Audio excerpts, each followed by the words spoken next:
ಮೋಸ ಮಾಡ್ಬಿಟ್ಟ ಅಣ್ಣ ಅವನು. ತಿಂದು ಮನೆಗೆ ಕನ್ನ ಹಾಕ್ಬಿಟ್ಟ ಅವನು. ಏನೇ ಆದ್ರೂ ಬೆನ್ನ ಹಿಂದೆ ಇರ್ತೀನಿ ಅಂತ ಹೇಳಿ ನಿನ್ನ ಬೆನ್ನಿಗೆ ಚೂರಿ ಹಾಕ್ಬಿಟ್ಟ ಅಣ್ಣ. ಈ ಉದ್ದೇಶ ಇಟ್ಕೊಂಡು ಅದೆಷ್ಟು ದಿನದಿಂದ ನಮ್ಮ ಮನೇಲಿ ಇದ್ನೋ ಗೊತ್ತಿಲ್ಲ. ಇವಾಗ ಮಾತಾಡಿ ಎಲ್ಲರ ನಂಬಿಕೆನೂ ಗಳಿಸಿ ನಮ್ಮ ಬೆನ್ನಿಗೆ ಚೂರಿ ಹಾಕ್ಬಿಟ್ಟ. ದೇವರಂತ ನಿನಗೆ ಅನ್ಯಾಯ ಮಾಡ್ಬಿಟ್ಟಲ್ಲ ಅವನು. ಅವನಿಗೆ ಮಾತ್ರ ಕ್ಷಮೆ ಇಲ್ಲ. ಒದ್ದು ಒಳಗಡೆ ಹಾಕಿ ಕೇಳಿದ್ದೀನಿ. ಅವನು ಮಾಡಿರೋ ತಪ್ಪಿಗೆ ಸರಿಯಾದ ಶಿಕ್ಷೆನೇ ಅನುಭವಿಸ್ಬೇಕು. ಇಡೀ ನಮ್ಮ ಜೀವನದ ನೆಮ್ಮದಿನೇ ಕಿತ್ಕೊಂಡವನು. ಅವನ ಜೀವನ ನರಕ ಆಗಬೇಕು. ಅಣ್ಣ, ನೀನ್ ನೊಂದ್ಕೋಬೇಡ. ನಿನಗೆ ಅವಮಾನ ಮಾಡಿದವ್ರನ್ನಂತೂ ನಾನು ಸುಮ್ಮನೆ ಬಿಡೋದಿಲ್ಲ. ಅದಕ್ಕೋಸ್ಕರ ನಾನು ಪ್ರಾಣ ಹೋದ್ರು ಸರಿ. ಚಿತ್ರಹಿಂಸೆ ಕೊಟ್ಟು ಅವನ ಜೀವನನೇ ಸಾಕು ಅನಿಸ್ಬೇಕು. ಹಾಗೆ ಮಾಡಿದ್ದೀನಿ. ಅಣ್ಣ, ಇಷ್ಟೊತ್ತಿಗಾಗಲೇ ಅವನು ಮಾಡಿರೋ ತಪ್ಪು ಎಷ್ಟು ದೊಡ್ಡದು ಅಂತ ಅವನಿಗೆ ಗೊತ್ತಾಗಿರುತ್ತೆ. ಅಯ್ಯೋ ಅಯ್ಯೋ ಅಯ್ಯೋ ಅಯ್ಯೋ, ಎಲ್ಲ ಹಾಳಾಗೋಯ್ತು. ನಮ್ಮ ಮನೆನೇ ಹಾಳಾಗೋಯ್ತಮ್ಮ. ನನ್ನ ತಂಗಿ ಮದುವೆ ನಿಂತೋಯ್ತು. ನನ್ನ ತಮ್ಮ ಸುಬ್ಬನ ಪೊಲೀಸ್ ಹೇಳ್ಕೊಂಡೋದ್ರು.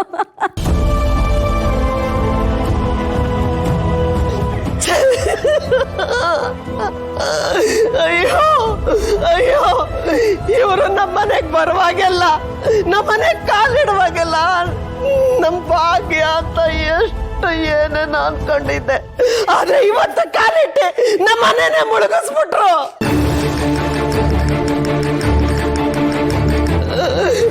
ಮನೆಗೆ ಮಹಾಲಕ್ಷ್ಮಿ ಅನ್ಕೊಂಡಿದ್ವಿ, ಆದ್ರೆ ಮನೆಗೆ ಮಾರಿ ಆಗ್ಬಿಟ್ರಲ್ಲ. ನಮ್ಮ ಮನೆಗೆ ಮಾರಿ ಆಗ್ಬಿಟ್ರಲ್ಲ.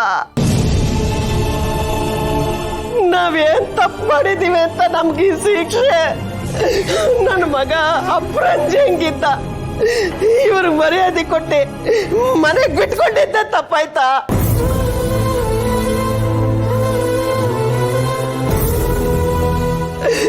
ನನ್ ಮಗ ನನ್ ಮನೆಗೆ ಚಿನ್ನದ ಕಳಸ ಇದ್ದಂಗಿದ್ದ. ಅವನೇ ಆಧಾರ. ಅವನ್ ತಲೆ ಕೆಡ್ಸಿ ಅವನ್ ಜೀವನನೇ ಹಾಳು ಮಾಡ್ಬಿಟ್ರಲ್ಲ. ಅದೇನ್ ಮಾತು ಅಂತ ಆಡ್ತಿದ್ದೀವಿ ವಿಶಾಲು? ಜೀವನ ಅನ್ನೋದು ಆ ದೇವ್ರ ಆಡ್ಸೋ ಆಟ.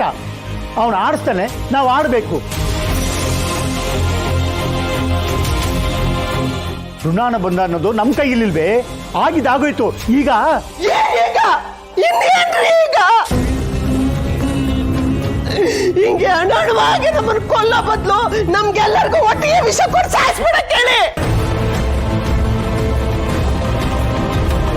ಮುಂದೆ ನನ್ನ ಮಗಳ ಜೀವನ ಹೇಗೆ, ನನ್ನ ಮಗನ ಜೀವನ ಹೇಗೆ ಅಂತ ಒದ್ದಾಡ್ತಿದ್ದೀನಿ ನಾನು.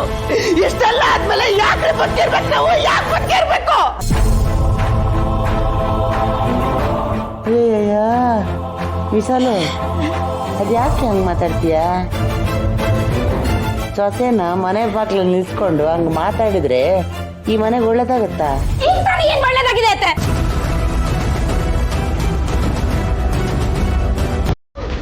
ನಮ್ಮ ಮನೆಗೆ ನಮ್ಮೆಲ್ಲರೂ ನೆಮ್ಮದಿ ಸಂತೋಷಕ್ಕೆ ಬೆಂಕಿ ಹಚ್ಚಿ ಬಿಸಿ ಕಾಯ್ಸ್ಕೊತಿದ್ದಾರೆ ಇವರು.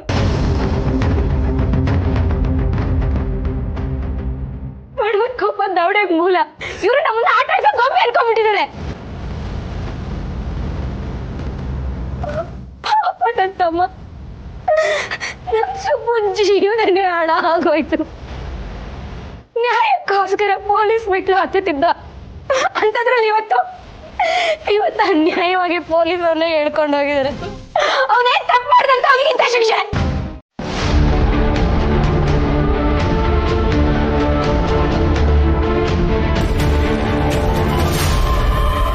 ನೋಡ್ದೇನ್ರಿ ಮುನಿಸ್ವಾಮಿ,